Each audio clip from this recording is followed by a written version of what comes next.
traveling is a big part of our sport, whether it's domestically or internationally. So probably a good time to sort of go through tips and tricks and problems you can possibly run into when you're traveling for a competition. Problems? I've got one. Yeah. People who catch red eyes. Parents are... That's you. No. When I was a competitor, I'd never copped a red eye flight when I was competing. But yeah, now I'm doing Kaizen culture. I'm doing the red whole eyes. WA state team used to do it for a few years. We'd all do red eyes, and I have like haunted memories of rocking up in Melbourne at 7 a.m. and just being wrecked. Struggle. But you have to, if you're doing that or you're coming at a really odd hour, I think you just have to like commit to not napping and adjust. I can't sleep on flights. On planes, so you've had no sleep. But if you sleep and then whack your schedule out, it's way worse than if you just like stay up till 8, 9, eat the meals at the right time. But the red eye ones are nasty. And it's a huge parent thing, and I understand parents have full-time jobs. They need to go to work. Every day that they have off is a hassle to get. So that's the situation I've faced a lot more. Is parents just don't want to take that extra day off, so they catch the red eye and then. And they're a bit cheaper usually. Yeah, they're a bit cheaper as well. But it's shocking to the athlete because they end up going, and a lot of these are kids going on Friday morning, Friday afternoon. So we've had people who have arrived Friday morning and competed on Friday. That's tough. If you're coming from like WA. Yeah, it's just not worth it. Just parents, please just get that extra day. Give your child the best chance they possibly can at the tournament. You want them well rested, feeling the best that they possibly can for that event, because it is maybe the biggest event that they'll have this year. Yeah, I mean, ideally, you kind of want to arrive on a Wednesday.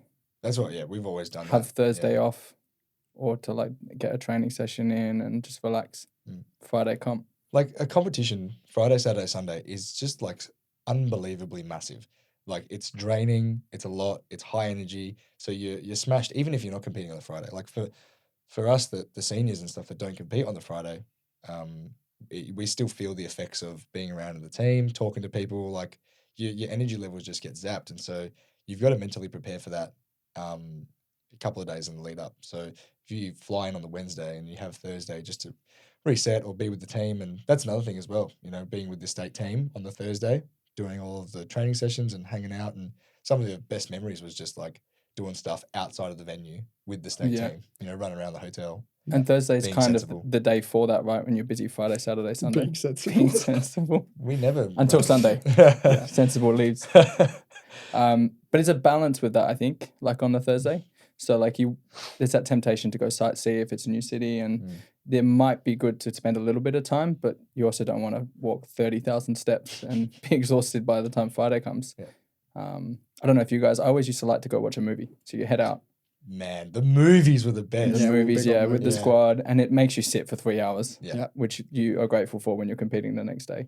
Yeah, and it makes the day go pretty fast as well, because 2 to 3 hours out of your day, plus the training session, plus the weigh-in and then eating after, like that's a full day. Yeah. Your nerves aren't really, you're not confronting them yet because it's not competition day. You're still in movie mode. Yeah. So I think it is good to discuss what not to do. And I've got another one. Don't train the week of the comp, like 100%. When we're talking about these training sessions on the Thursday, they're short, they're sharp, you start training, and when you feel good, you stop training. There is no, I need to push through this, I'm gassed or whatever. Like as soon as you feel good, you stop. Because that means you're ready for the next day. But there were people like the Mondays of fly out week, of comp week, that they'd be doing 100% training sessions and full on fights with people. And it's like, why? You've done all the work. You've been training for the last 6 months plus for this championships. The hard work's done. You don't need to put in any more the week of. Yeah, it's only going to be detrimental. Trying to do a 2-hour session or something, I'd be tapering that right down. I think from the kata, you might want to do like 100% kata, but you don't need to go. For me personally, I never felt the need to go through all 5. You just like do 1 or 2, hit the point you feel good, like Nathan said, and that's the perfect time to stop. And hopefully you resume that in your event. That's the last place you left off, and that's where you're going to start. Yeah. And for kata, I only did sections as well, like the week of. I did sections with big breaks. So I do like I'm talking like like a quarter of the kata, feel 100% really good, and then I'd stop. Yeah. And I'd do another segment, and then a couple of them, and then that's training session done. As soon as I feel sharp, fast, I'm good. Yeah. Yeah, there is like a tendency to try and like, you know, if you're trying to like push yourself that week off, you're like, oh, last week I was focusing on this and I want to make sure it's right and I want to, you know, do this and do that. And so you go, I want to go a little bit more and just make sure it's done. But then you make mistakes and then you could have the potential to injure yourself, and you just got to stick to the basics for that week leading into the championships. You know, it's just like feeling good mentally is outweighs trying to fix something you were trying to fix last week. Yeah, it's too late. You're not going to fix it. I think that training session, if the states do it, is really important beforehand, but it can go really wrong. Have you experienced that when like I've experienced ones where it's just like you've been slogged. I've been experienced ones where it's kind of like no one got anything done and there was no space, and it's kind of in between. It's really hard if you're catering with these big teams with like 8-9-year-olds, elite athletes, you know, or a bit more on the serious end. Like, how do you balance all of that? And sometimes there's a really great amount of team building, and sometimes there's none, and sometimes there's too much. Like, I think you can just do too much team building at the same time rather than making sure everyone's feeling sharp and ready individually and then collectively do something. Definitely with the ones where they slog you feel the worst. And then sometimes the venue, the place where you have the training sessions. Like I remember we did outdoor tennis court once. Yeah, once, twice, a couple of times. We've trained in like the pool area of a hotel once. Yeah, it was like a I think it was nationals in like Queensland. I can't remember, or it could have been an international one. But we trained in like the pool area, and you're like training on tiles, and you're like, this cannot be safe. The indoor breakfast buffet, you push all the tables aside and just like this carpet is really similar to the tatami. Some of the best ones I reckon are like, it's a secret tip, but squash courts. Squash courts. They're usually available during the day.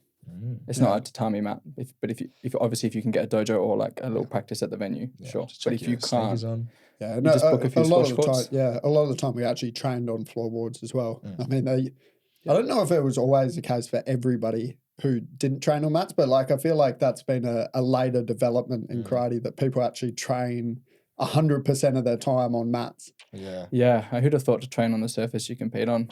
Yeah, I think maybe I was doing floorboards at Craigie, and then carpet. It seems there's way more full-time dedicated dojos and spaces to make that easier now. No more laying out mats. Oh man, there's still some laying out mats to be done every state team training session. Let me tell you.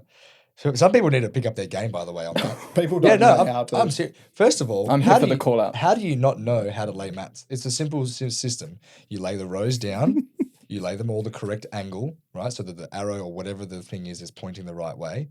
You lay the rows in the colors that you want. You lay another row, you lay another row, and then you join the rows together. As a team. As a team, you slide it together, boom, done. I'm sick of everyone trying to do section over here, and then wonder why in the middle it's doing this. Laying the mat should be the team building exercise. Yes. Work together. There are things, Troy said it at state trainings, there are 2 things you need to be a requirement to join the state team. You need to know how to learn to lay mats, and you need to know how to tie your belt. Troy has laid his mats in his time. He knows what he's doing. Yeah.